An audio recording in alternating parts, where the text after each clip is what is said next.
Welcome to legal talk. నా పేరు లుంబిని. ఈ రోజు మనతో పాటు సీనియర్ అడ్వకేట్ పూజారి నాగేశ్వరరావు గారు ఉన్నారు. ఆయనతో మాట్లాడదాం. Hello sir. సార్, కాలేజ్లో అడ్మిషన్ తీసుకున్నప్పుడు మనము సర్టిఫికేట్స్ అన్నీ వాళ్ళకి ఇచ్చేస్తాం కదా. తర్వాత ఏదైనా కారణం చేత మనము కాలేజ్ మానేయాల్సి వచ్చిందనుకోండి, ఓకే మానేయచ్చు, కాకపోతే మీరు మొత్తం ఫీజు అంతా కట్టాలి. 3-4 years ఏదైతే ఫీజు ఉందో అది కడితేనే మీ సర్టిఫికేట్స్ మీకు ఇస్తామని చెప్తారు కదా.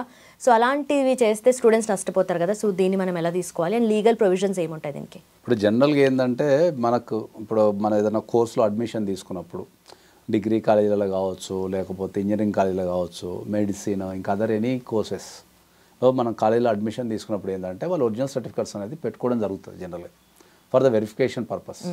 అడ్మిషన్ జరిగినప్పుడు వాళ్ళకి ఇవ్వాలి మనం. సో వాళ్ళు పెట్టుకుంటారు జనరల్గా. పెట్టుకున్న తర్వాత ఏంటంటే యూజువల్ ప్రాక్టీస్ ఏంటంటే మనకు మొత్తం కోర్స్ అయిపోయిన తర్వాత అప్పుడు వాళ్ళ ఫీజు పేమెంట్లు అవన్నీ అయిపోయిన తర్వాత అన్నీ పర్ఫెక్ట్గా ఉన్న తర్వాత అప్పుడు మనం చదివిన సర్టిఫికేట్తో పాటు మన ఒరిజినల్స్ కూడా మనకు తిరిగిస్తుంటుంది.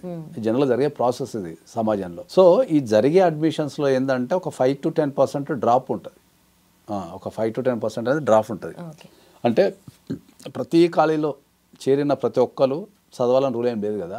రకరకాల కారణాల వల్ల కొందరికి యాక్సిడెంట్ జరిగి చదువులు మానేస్తారు, కొందరు ఫైనాన్షియల్ ఇబ్బందితోని చేరినప్పుడు కట్టగలుగుతాం లేని ఉద్దేశంతో చేరి ఫైనాన్స్ ఫీజులు కట్టలేని పరిస్థితుల్లో కొందరు చదువులు మానేస్తారు, కొందరు కుటుంబ పరిస్థితులు బాగాలేక చదువులు మానేస్తారు, కొందరు కోర్సు మీద అవగాహన లేక చేరిపోతారు.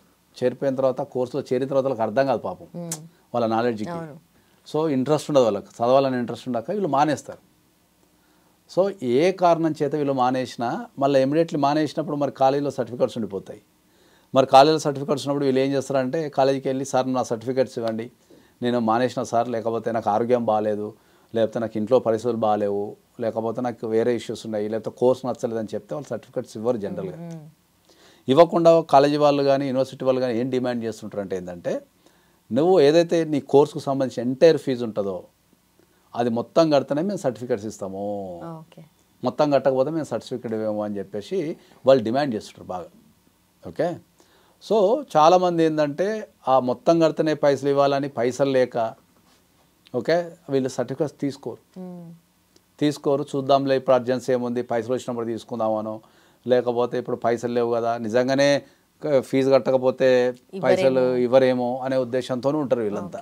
అవును కదా, మరి నేను 4 సంవత్సరాల కోర్సు తీసుకున్నా కదా, 4 సంవత్సరాల కోర్సులు నేను ఫస్ట్ ఇయరే బంద్ చేసినా కదా, మరి ఫస్ట్ ఇయరే బంద్ చేస్తే కాలేజీ వాళ్ళకి లాస్ కదా, నిజంగానే కట్టాలేమో అని కొందరు అనుకుంటారు.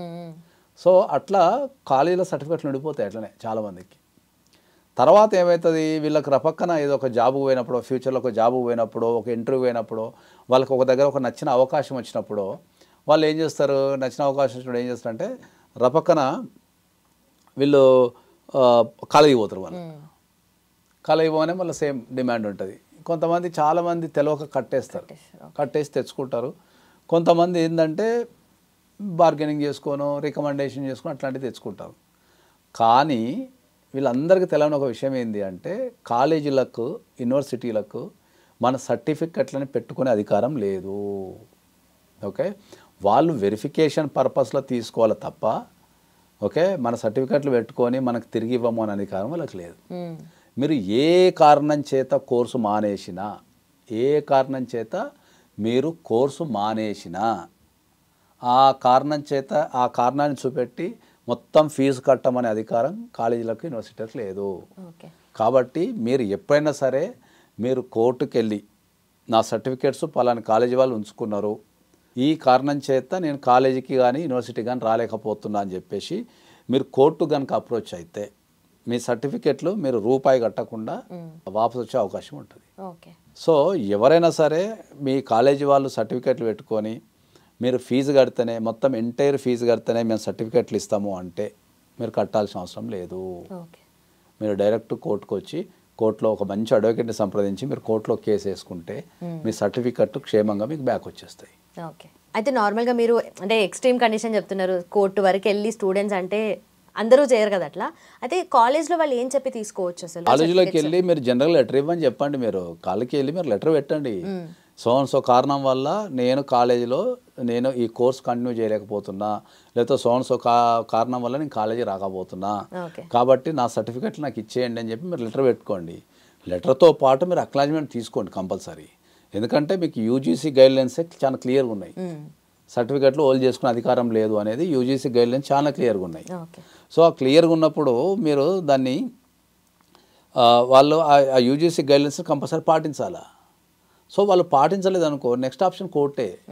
మీరు అందరూ ఏమనుకుంటారు అంటే కోర్టుకు వెళ్తే లెంతీ ప్రాసెస్, కోర్టుకు వెళ్తే ఎక్కువ ఫీజులు అవుతాయి, కోర్టుకు వెళ్తే రాకపోవచ్చు, అట్లాంటి భయాలు ఏం పెట్టుకోకండి. ఓకే, కోర్టు అనేది ఎప్పుడు కూడా లెంతీ ప్రాసెస్ ఏం కాదు. కోర్టు అనేది నీకు నిజంగా అవసరం ఉంటే అది ఇమ్మీడియట్లీ రెస్పాండ్ అవుతుంది, మీకు జరగాల్సిన న్యాయం జరుగుతుంది. సో మీరు కోర్టుకి వెళ్ళి నిరభ్యంతరంగా అంటే ఫస్ట్ అయితే మీరు కంపల్సరీ మీరు రిప్రజెంటేషన్ ఇవ్వాలి కాలేజీలో. Representation is must. Return representation ఇచ్చి మీరు అక్నాలెడ్జ్మెంట్ తీసుకోవాలి.